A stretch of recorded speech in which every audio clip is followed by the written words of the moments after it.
রাজশাহী বিশ্ববিদ্যালয় ক্যাম্পাস থেকে সরাসরি যুক্ত আছেন সহকর্মী মাহমুদ হাসান। মাহমুদ, কাল ভোট নিয়ে প্রশাসনের প্রস্তুতি কেমন দেখছেন? নিরাপত্তায় কি ধরনের ব্যবস্থা নেওয়া হয়েছে? ধন্যবাদ টিপু। এখন বর্তমানে আমি আছি সত্যেন্দ্রনাথ বসু যে একাডেমিক বিজ্ঞান ভবন আছে সেখানে। এইখানকার যে এক কথায় যে কেন্দ্রগুলো আছে সেই কেন্দ্রগুলোর মধ্যে এটি একটি।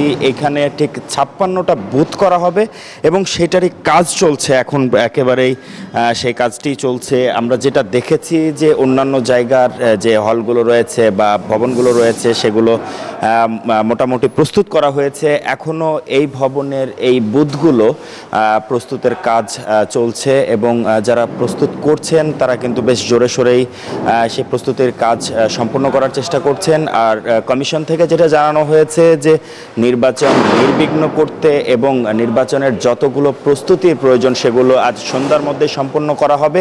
এবং কিছুক্ষণ আগেই কিন্তু কমিশনের পক্ষ থেকে যারা সদস্য আছেন তারা কিন্তু এসেছেন এবং খোঁজ খবর নিয়ে গেছেন। আরেকটি বিষয় আমি জানাতে চাই, এই বুথগুলো বা এই কেন্দ্রগুলোর আশেপাশে কিন্তু পুলিশ সদস্য মোতায়েন করা হয়েছে এবং সার্বিক নিরাপত্তা নিশ্চিতে তারা কিন্তু কাজ করে যাচ্ছেন। আর অন্যান্য যে হলগুলো রয়েছে অর্থাৎ অন্যান্য যে কেন্দ্রগুলো রয়েছে সেই কেন্দ্রগুলোতে এখন পর্যন্ত শেষ পর্যায়ে কিছু কিছু জায়গায় কেন্দ্রের কাজ চলছে। এইখানেই 56টি গোপন বুথ হবে যেখানে শিক্ষার্থীরা এসে তাদের পছন্দের প্রার্থীকে বাছাই করার জন্য ভোট প্রদান করবেন এবং এগুলো কিন্তু আসলে সাদা কাপড় দিয়ে পর্যায়ক্রমে ঢেকে দেওয়া হবে এবং যেন একজন আরেকজনের পছন্দ বা একজন আরেকজনের ভোটকে কেউ যেন দেখতে না পায় সেই বিষয়টা কিন্তু নিশ্চিত করা হবে।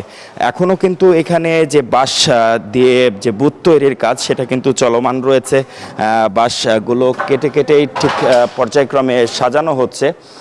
আর আরেকটি যে বিষয় সেটা হচ্ছে যে বুথগুলোর বাইরে অর্থাৎ কেন্দ্রের বাইরে কিন্তু নিরাপত্তা নিশ্চিতে পুলিশ প্রশাসন এবং যদিও এখন পর্যন্ত আমরা বিজিবি সদস্যকে দেখিনি, র্যাব সদস্যকে দেখিনি, তবে পুলিশ প্রশাসনকে আমরা সকাল থেকে দেখছি তাদের কর্তব্য পালনে তারা বদ্ধপরিকর। আমাদেরকে আরএমপি কমিশনার জানিয়েছেন যে নির্বাচন অবাধ, সুষ্ঠু এবং নিরপেক্ষ করতে তারা কিন্তু একেবারে সচেষ্ট আছেন এবং রাজশাহী বিশ্ববিদ্যালয় প্রশাসনের দিক নির্দেশনা মোতাবেকই কিন্তু আরএমপি কমিশনার যেটা জানিয়েছেন যে ঠিক সেভাবেই নিরাপত্তা নিশ্চিত করা হবে।